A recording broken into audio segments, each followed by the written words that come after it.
This video is sponsored by NeuroCruise, a special event hosted by my company, JKD Global Travel. Sail away with us May 29th on the Virgin Voyages Valiant Lady for a 4-night cruise from Miami to Key West and Virgin's private beach club on the island of Bimini in the Bahamas. Book now at neurocruise.com. Welcome back to 100 Pounds Down, where we preach the gospel of GLP-1 and the word is good. If you've been considering starting meds like Mounjaro, Zepbound, Ozempic, or Wegovy, you're already in the middle of your journey, or you're getting toward that maintenance phase and wondering what comes next, bring it in. Well, this is what you've finally been waiting for, GLP-1 Bootcamp Part 3. And I'll take a moment to apologize in advance if the sound is a little bit crazy or if the lighting goes a little wonky. I am on site in Fort Lauderdale for the conference that I told you about, and I wanted to make sure that I got this information out to you all. So I am recording this from my hotel room in Fort Lauderdale. In this video, we'll go into the nuts and bolts of how these medications work and why this changes everything. If you haven't yet viewed Bootcamp 1 and 2, which explain how your body works and the metabolic process of obesity, I recommend that you take a look at those two videos first, because the information that we went over in those two videos will be helpful in understanding what we talk about in this one.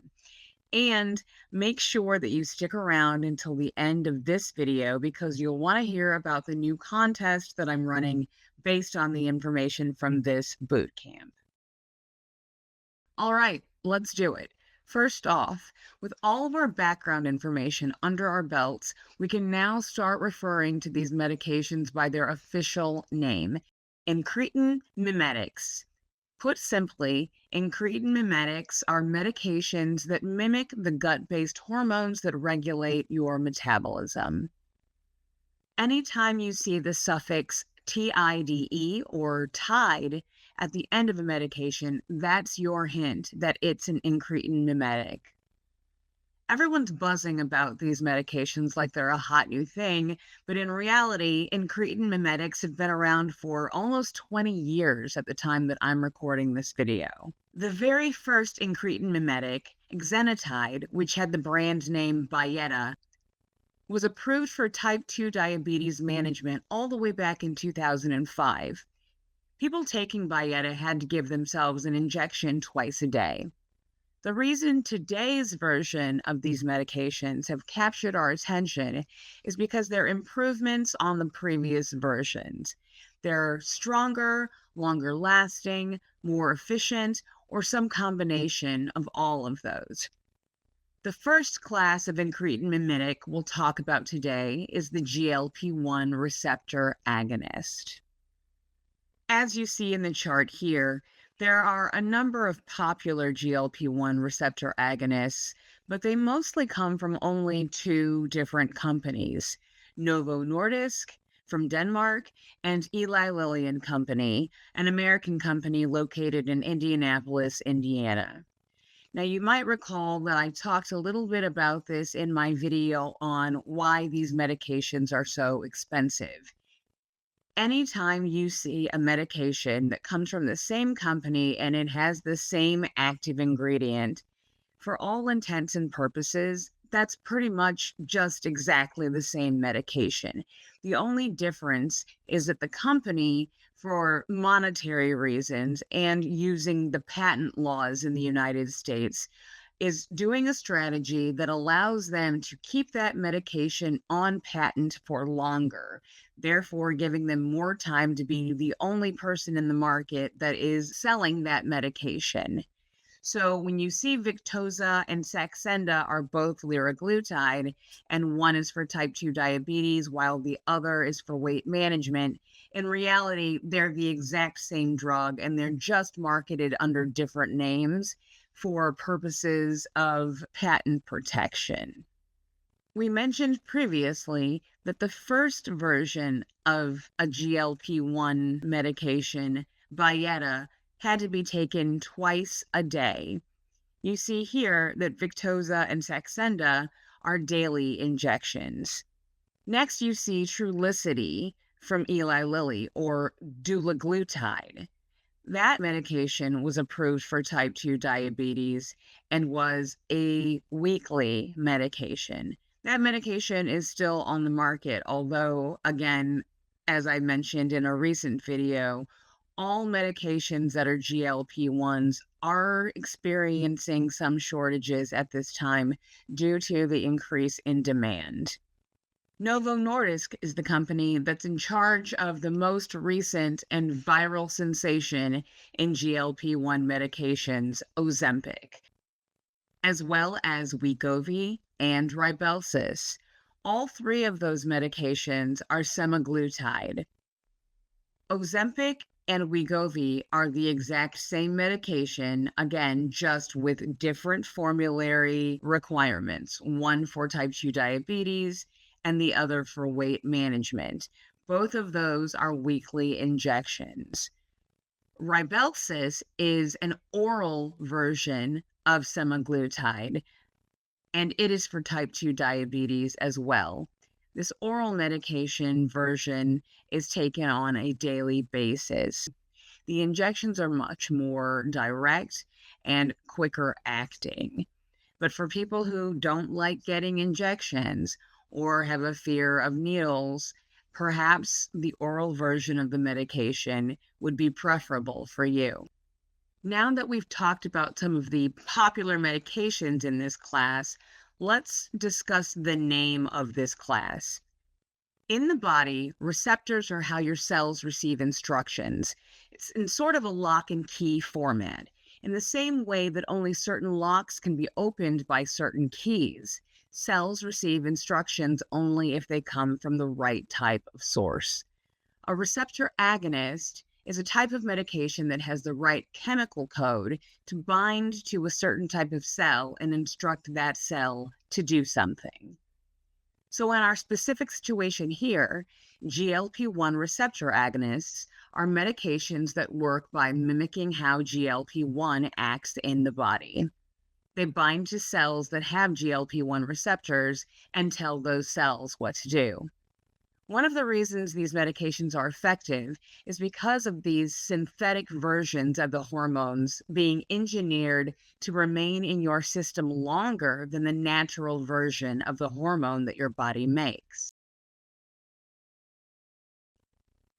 When scientists use the phrase mechanism of action, that's the explanation of how a particular chemical compound works in the body. In terms of your glucose metabolism, the mechanism of action of a GLP-1 receptor agonist is that it tells your pancreas to make more insulin and less glucagon. The result is an improvement in your blood sugar levels because there's both more insulin available to lower it and at the same time less glucagon available to raise it. GLP-1 receptor agonists also operate on your lipid metabolism by recalibrating your body's ability to effectively signal your body to properly create, store, or burn fat in a normal, non-dysfunctional way. Because the original purpose most scientists were testing these medications for was the control and management of type 2 diabetes, that was the mechanism of action that scientists expected to occur, and the specific purpose these medications were designed to achieve. Thanks in part to the lipid metabolism effects, however, other scientists were more focused on the fact that many people were also losing weight. The human body is a marvel, and a lot of science is only just now reaching the point where we can fully understand and begin to harness its intricacies. And that's the area of science where mechanism of action is not yet fully understood. Scientists have some ideas, and substantiating those hypotheses is what they're currently working on. And this is the point where I get to lean into the fact that I absolutely am not a doctor or a representative of any pharmaceutical company. Where they are restricted from saying certain things because they're bound by the tenets of their disciplines, I'm not. So I get to nerd out and tell you what some of these ideas are and what they're currently researching.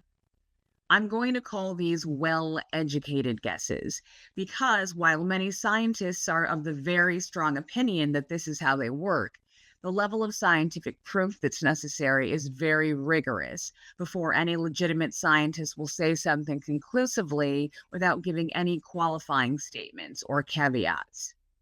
In other words, a legitimate scientist's educated guess about a subject within their own field of specialty carries far more weight than an educated guess from someone like you or me. Fact: the gut and the pancreas aren't the only place in our bodies where GLP-1 receptors are located. Scientists know that receptors are also directly present in our brains, in the hypothalamus, as well as some other places in the body where we still don't yet even realize. And these medications are absolutely making their way to those receptors. Another fact: scientists know that these medications also influence your body's hunger signals. What they aren't certain of is exactly how. Here are some working theories around other mechanisms of action. One educated guess is that GLP-1 indirectly triggers sympathetic physiological reactions in your body that impact the physical sensations and mechanics of your hunger and satiety, aka your appetite and your feeling of fullness. We already know there are many other chemical compounds in our bodies that have an impact on our metabolism and satiety, like leptin, ghrelin, amylin, and cortisol. And many of those hormones are secreted from some of the same places in your body that we've already talked about. I'm not going to cover those hormones in this video, so if you want to take a moment, hit pause now and you can read this information. I've also added the info on this slide to the video description for anyone who is using adaptive technology to follow along. Another educated guess is that because we also have GLP-1 receptors in our brains, these medications have a direct impact on us and also influence interactions with the other neurotransmitters in our brains that modulate our cognitive processes, our motivations, and our drives. The anecdotal proof of this theory is the experience that I and so many others have had with the mental struggle of fighting an intense, nagging urge to eat or fixate on food, regardless of whether our physical appetite is present. This phenomenon is something we know as food noise or head hunger. Countless people who are taking these medications are reporting that within days or weeks of starting a GLP-1, the food noise has either been significantly reduced or it's disappeared entirely. For many of us, that single effect alone has opened up a brand new world of possibility. So let's do a quick knowledge check to test what you've learned. What is the official name for the class of medications that includes GLP-1 receptor agonists?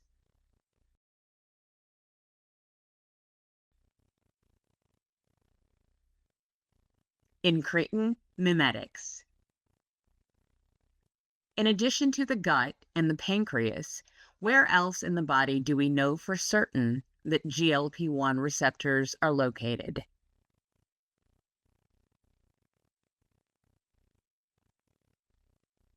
GLP-1 receptors can also be found in our brains, in the hypothalamus. Great job. So, the mechanism of action is the how these meds do all the great things that they do. But let's clearly define what all those beneficial effects are. In other words, what specifically do these treatments do for you to lose weight? A GLP-1 receptor agonist, like the one in semaglutide, slows down how fast food moves through your digestive system, keeping you full for longer. Makes you less physically hungry by suppressing your physical appetite for food. It makes you less mentally focused on or preoccupied with food and eating by reducing or entirely removing head hunger or food noise. It improves your satiety with food, so that you feel satisfied with what you've eaten and with a smaller amount of food triggering that feeling of satisfaction. And if you have diabetes or insulin dysfunction, a GLP-1 medication can lower your blood sugar and resensitize your body so it begins listening to insulin's commands again. That's how GLP-1 receptor agonists work. Next, let's talk about dual receptor agonists. These are medications that mimic two different hormones instead of only GLP-1. Once again, we are looking at Eli Lilly and Novo Nordisk, but there are many other pharmaceutical companies that have their own compounds in trials, both single, dual, and beyond, and are trying to bring those to the market as well. First up is Lilly's tirzepatide, which goes by the brand name Mounjaro for the treatment of type 2 diabetes and Zepbound for the treatment of obesity. And yes, just to make it really clear, again, they are both the exact same medication. It's just branded with two different names, so Lilly can enjoy that patent protection over the medication for longer. Tirzepatide is a chemical formula that combines synthetic GLP-1 with synthetic glucose-dependent insulinotropic polypeptide, or GIP. Because it contains the GLP-1 agonist, tirzepatide has the same mechanisms of action and beneficial effects that we already covered for semaglutide, but it also has additional mechanisms that are particular to the GIP agonist. It increases insulin and glucagon production in the pancreas, reduces dysfunctional glucagon secretion, and increases the production of adipose lipoprotein lipase, an enzyme that directs fat storage and regulates fat burning. These extra mechanisms have their own added benefits. Tirzepatide's action with lipoprotein lipase is suspected to reset your fat storage pattern away from visceral fat and increase visceral fat burning. There's also a theory that with sustained use over an extended period, it reinforces a lower body weight set point. Tirzepatide can also improve, repair, or restore insulin function in diabetic or insulin-resistant patients. The GIP agonist in tirzepatide does this by strengthening and protecting the cells in your pancreas that create insulin, and helping to recruit stem cells to create new insulin-making cells.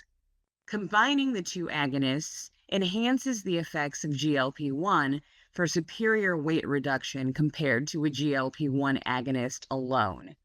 And last but not least, because it acts on receptors in both the upper and lower gut instead of only the upper gut, there are fewer and less intense gastrointestinal side effects for some people. Tirzepatide isn't the only dual agonist in the mix. Novo Nordisk is currently running phase 3 trials of its new medication, CagriSema, which is a combination of semaglutide and the amylin receptor agonist, cagrilintide. Amylin is another hormone released by your pancreas that induces satiety, the feeling of fullness when we eat. It reduces glucagon secretion after meals, activates the central satiety pathway in your hypothalamus, and it acts on the hedonistic or pleasure-seeking center in your brain by inhibiting feeding reward neurocircuits. The benefits of this agonist are improved appetite suppression and satiety through slowed gastric emptying and reduced food intake, and a reduction in the amount of pleasure your brain feels from eating food, so you eat less. Studies are also showing that people lose more weight at the highest dosage of CagriSema when compared to tirzepatide.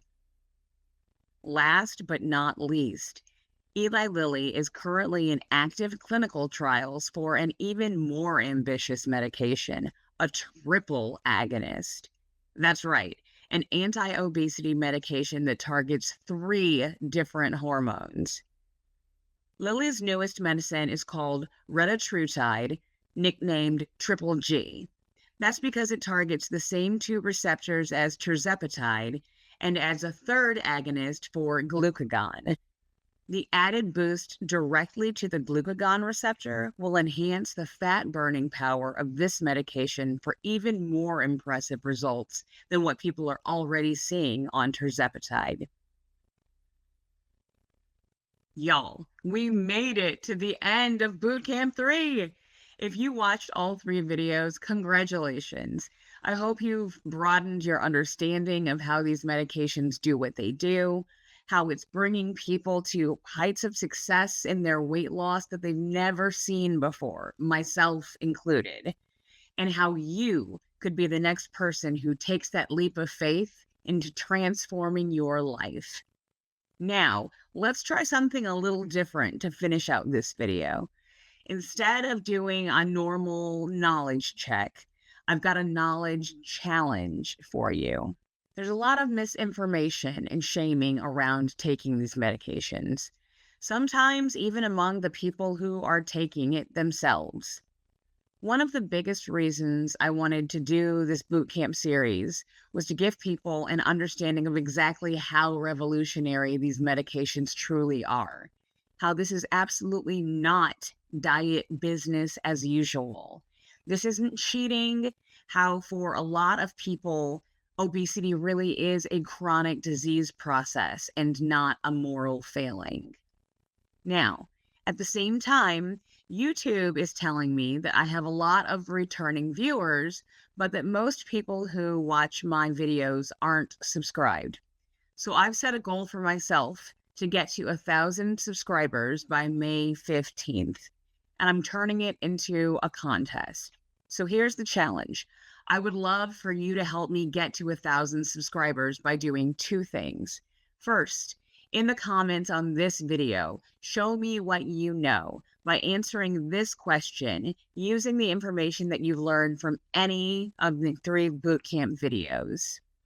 Give me one reason why GLP-1 medications are a revolution in weight loss and the fight against obesity. Second, hit subscribe. And if you're already a subscriber, thank you. Please hit the like button so YouTube knows to share this video with other people who need to hear the gospel of GLP-1. If we reach at least 950 subscribers by the deadline, I will do a drawing and give away a $10 gift card. If we meet or exceed the 1,000 subs goal by the deadline, I will give away a $20 gift card. And to be eligible for the drawing, you have to post a relevant answer to that knowledge challenge question down in the comments, and you need to be subscribed to my channel before that May 15 deadline. So subscribe, answer that question, and good luck. The person who wins the drawing could be you. And that's the tea on how GLP-1 medications work. If you think GLP-1 medications could be right for you, talk to a medical professional, preferably an endocrinologist or an obesity medicine specialist, because those are the people who know how these medications work the best. As always, I'm not a doctor and I'm not sponsored by or a representative of any pharmaceutical companies. I'm just sharing my own experience and giving my own opinions. And finally, if you find my channel helpful, hit that trifecta: like, subscribe, notifications, and I'll see you on the other side.